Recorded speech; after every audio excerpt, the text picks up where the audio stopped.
The evening air was quiet when I stepped out of my car, the soft hum of the street fading behind me as I walked toward the small apartment building.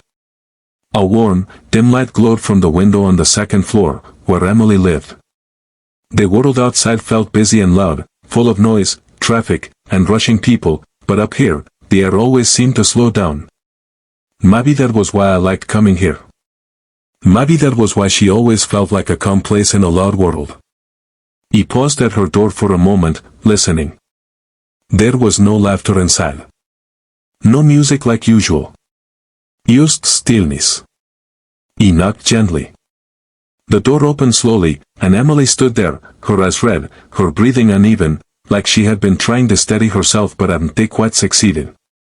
Her hair fell loose around her face, and she forced a small smile she didn't really feel. "Hey," she whispered, her voice soft and tired. "Hey," I replied, trying to keep my tone gentle, calm, steady. "Can I come in?" She nodded and stepped aside. The apartment felt different tonight.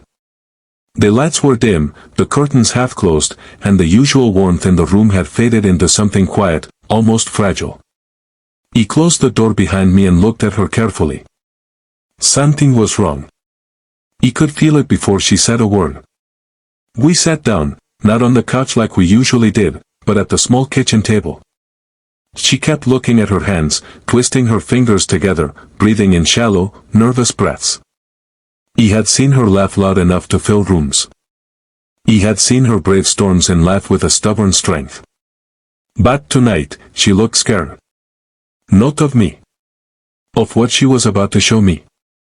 "I need to talk to you," she said finally. Her voice trembled, but she didn't hide it. "Okay," I answered softly.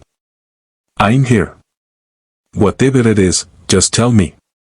She swallowed hard and stood up slowly. Instead of speaking right away, she walked to her bedroom and came back holding something in her hands. A small box. Worn. Old around the edges. Like it had been opened and closed too many times. She placed it on the table between us. "This is everything," she whispered. For a moment, she didn't open it.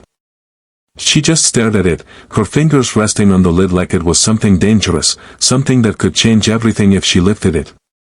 The silence stretched, heavy but gentle, like the air was waiting with us. "I always think people leave," she finally said. "When things get too hard. When they see too much. When they realize I'm not as simple as I pretend to be." Her voice cracked at the last words. He didn't interrupt. He didn't rush her. He just waited.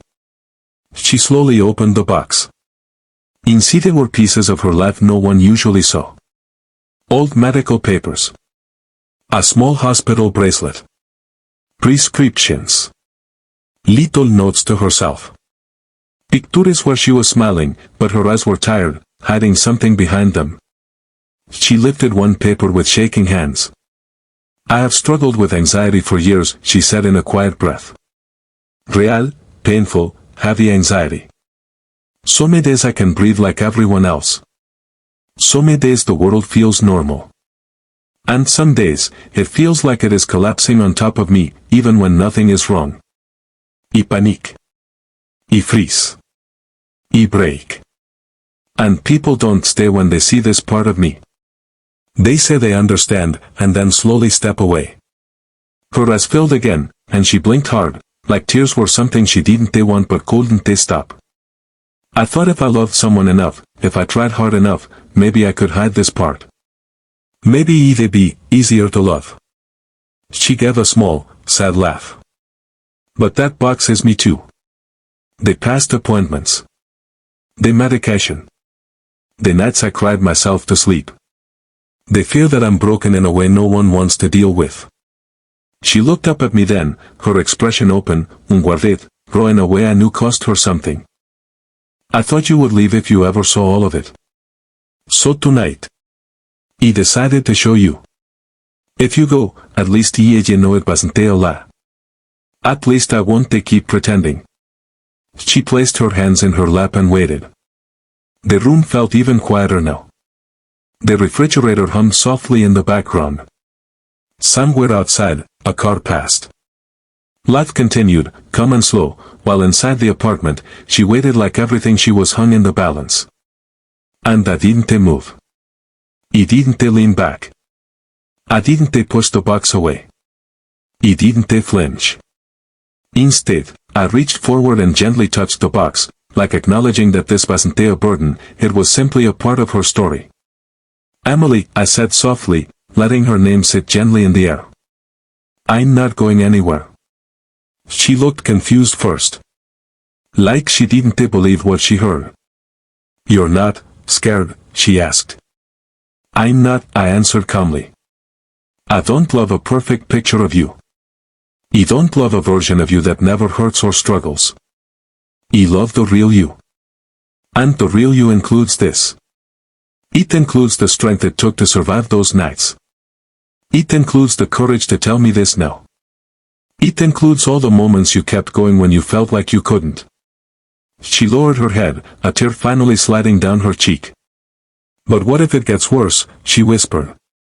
Then I'll stay, I said. What if I break down sometimes? Then I'll sit with you. What if I push you away because I'm scared? Then I'll remind you you're not alone. Her lips trembled, like she didn't know whether to cry harder or breathe easier.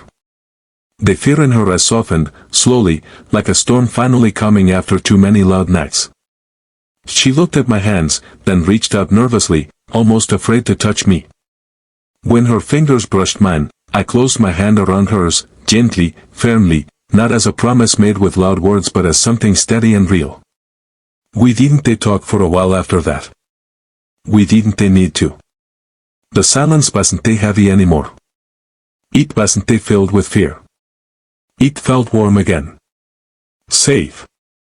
There was a softness in the air now, a quiet understanding that something important had happened, something that didn't break us, but instead stitched a new connection between us, slow and strong. Later, when we moved to the couch, she leaned against me, her head resting carefully on my shoulder, like she was still testing whether it was safe to trust this moment. I wrapped my arm around her, slow and gentle, letting her take whatever time she needed.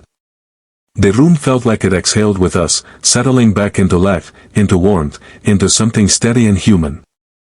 I kept thinking you'd leave, she whispered sleepily. I kept thinking you'd never let me in, I replied softly.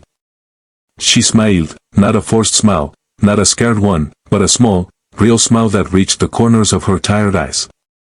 The twist wasn't dramatic. There was no loud shock.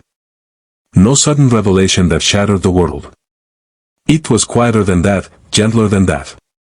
The twist was simple. She expected abandonment, but found someone who stayed.